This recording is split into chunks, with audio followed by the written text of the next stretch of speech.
everybody. This is Rick Prokop, and we're going to continue with the B section, or the second section of the Schumann piece that we've been working on together. And that's this section.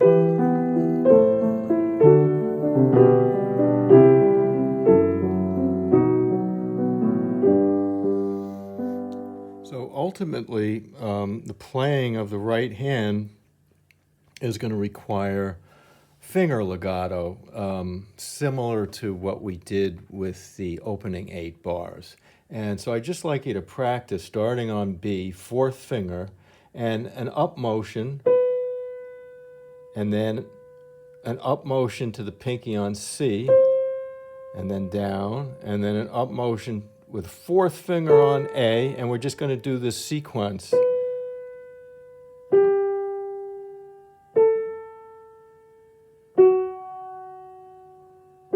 And we're not doing it in time right now. I just want to show you the notes. Let's go through that again. So start with the 4th finger, and the sequence is this. All right, so just get a feel for that. So 4th finger, and you want to go up, down, up, down, up, down, up, down, up, down, up, down, up, down, up, down. All right, let's try it with the metronome on 80, and we're going to give 3 ticks to every note that we play. So we want up, down, up, down, up, down, up, down, up, down, up, down, up, down, up, down. Now we're going to attempt to play these thirds in a certain way.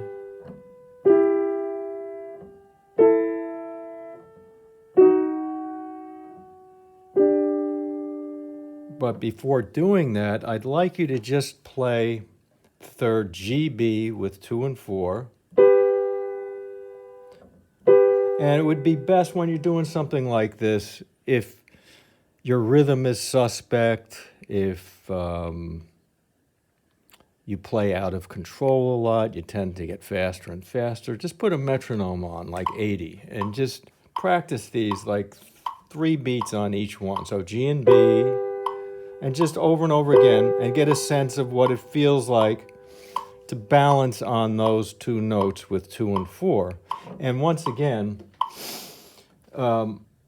if you are correctly balanced on the note, and you can't see under here, well, I'll take my left hand. If you are correctly balanced on the note, if you take your other hand and you try to lift this note, you can't from down here.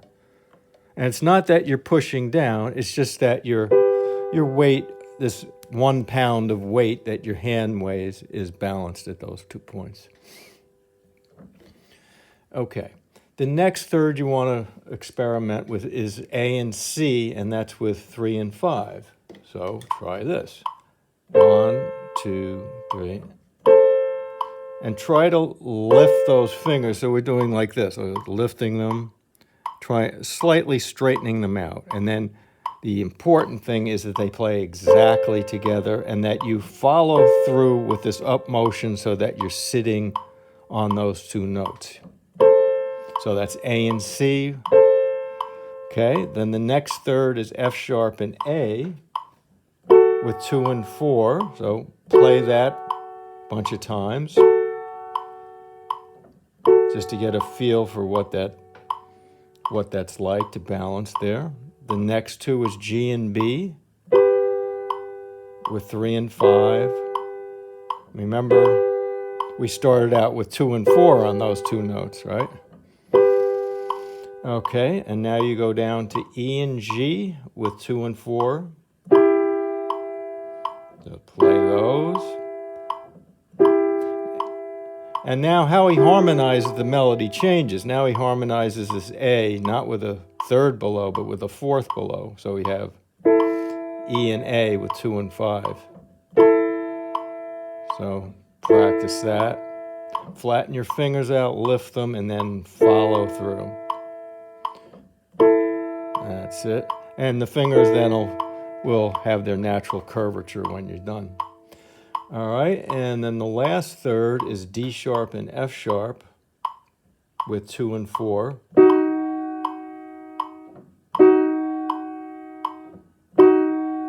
See? And then the last interval is another fourth, D and G with 2 and 5. So just get a sense for those and how each one of those feels playing in time. Okay, now we're going to do another little exercise at the moment without rhythm. Instead of doing this, going to this, I just want you to take the B by itself with your fourth finger and then try to go up to A and C with your third and fifth fingers. Watch. So I go forward and then I go forward on these two. And what you're listening for, this is crucial, is that these two notes, the A and the C, come out exactly together. And if this is happening, something like that, or it means you really have to work on these two fingers by just playing them over and over again and doing this little exercise, flattening them out. This is called extension of the finger when they're straight, and then just following through. And this is making sure that the finger actually moves, see? All right, so we have B, and then that goes to AC. Okay, the next step is to connect this pinky on C to F sharp and A with 2 and 4. Okay, then at that point, I want you to practice A going to GB. Just do that a bunch of times.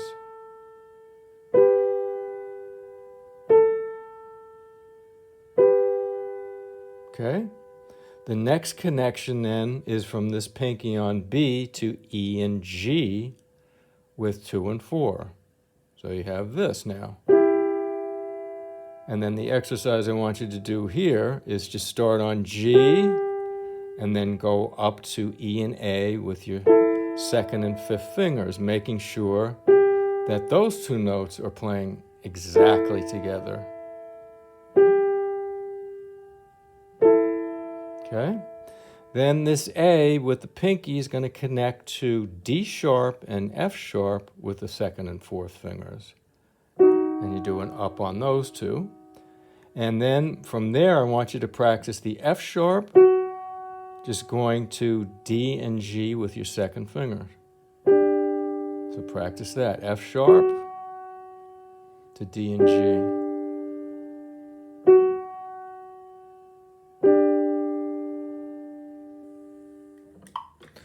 So the exercise in time with the metronome on 80 will look and sound like this. 1, 2, 3.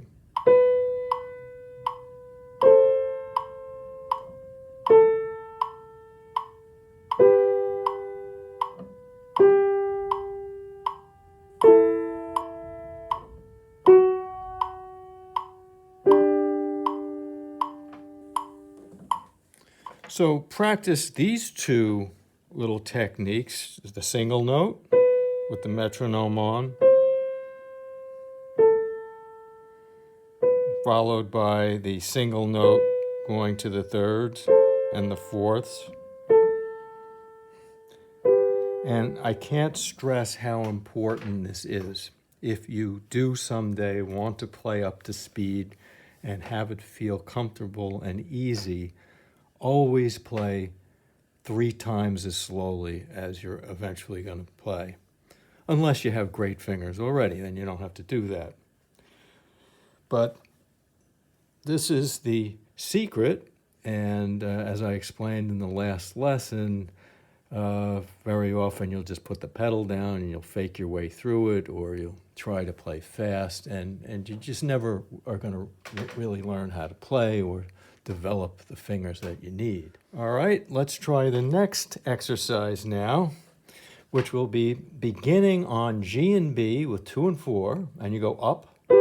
Now what I want you to do is, if you're counting 1, 2, 3, or the metronome zone, we'll go 1, 2, and that bottom finger comes off, and the top note stays, because the top note is what's going to be doing the finger legato, the actual connecting. All right, so we have a situation that looks and sounds like this. GB, the G comes off. Now you connect, you do our exercise that we already did, that. Now on 3, the A comes off, and you're left with the C, and then you go to F sharp A. On 3, the F sharp comes off, and then you go to GB. On 3, the G comes off, and now you go to EG. And on 3, the E comes off, the second finger, and then you connect to EA. And then on 3, the E comes off, the bottom note, and then you have D sharp, F sharp, and on 3, the D sharp comes off, and you connect to D and G. And voila, there you have it. So the reason why you're coming off this bottom note is the pedal's going to be down. As soon as I play this, my pedal's down. See, I go pedal's down on 2. And then it doesn't matter if I take my finger off there. But I do want to have this legato going on in the upper notes. So let's see how it'll work now with the metronome on. It's on 80. 1, 2, 3. Off on 3, connect. Off on 3, connect. Off on 3, off on 3.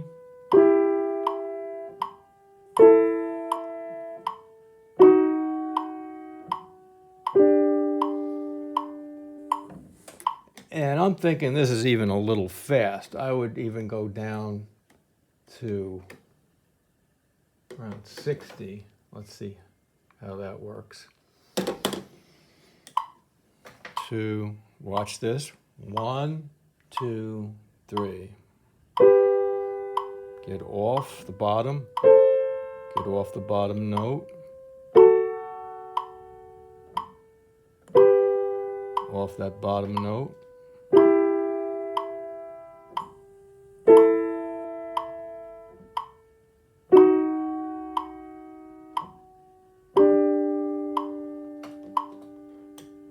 So that's a much better speed to start out with.